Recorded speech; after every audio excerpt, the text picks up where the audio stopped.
Ako mga kapuso, nagsimula yung linggong ito. Nitong araw ng Lunes, kung naalala ninyo, nagkaroon ng malaking aksidente dyan sa C5.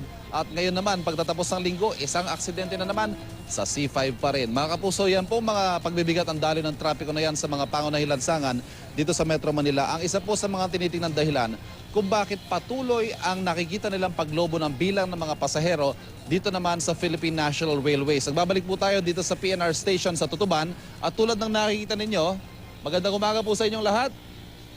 Yan po ang mga pasahero nag-aantay ngayon para sa 7:07 a.m. na biyahe ng PNR mula dito sa istasyon. Ayon sa mga opisyal ng PNR, mula sa 60 hanggang 70,000 na capacity ng PNR, sa ngayon po ay pumapalo sila hanggang 85,000. So tulad po ng MRT, tulad ng ating mga pangunahing kalsada, beyond capacity na po ang PNR sa mga panahong ito. Ayan, sa mga oras ito po nakikita natin ang orasan, 6:58 po ng umaga. So in another 9 minutes ay inaasahang tutuloy na itong next trip ng PNR.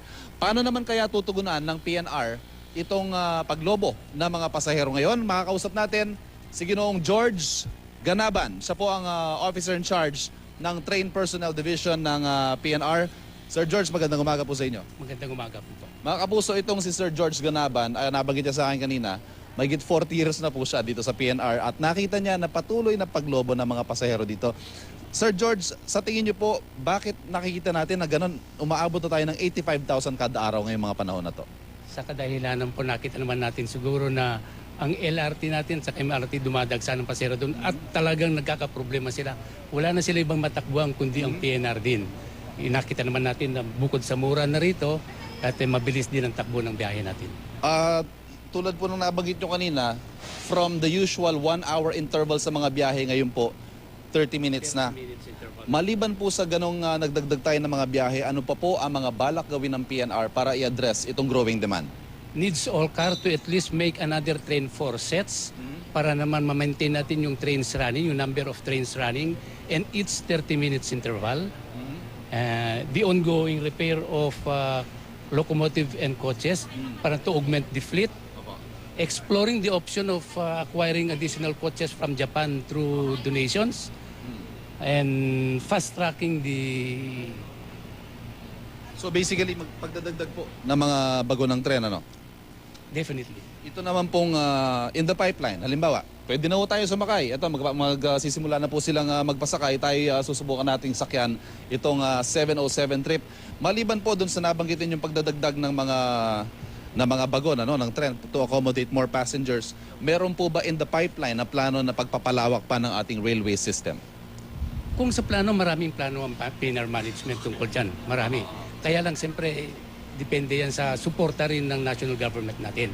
So, yun nga, yun ang pinag-aaralan nila ngayon eh. Marami silang plano. Magaganda ang plano nila din. Lalo ngayon, nabagyan ng another 50 years ang life ng PNR because of the extension ng charter natin.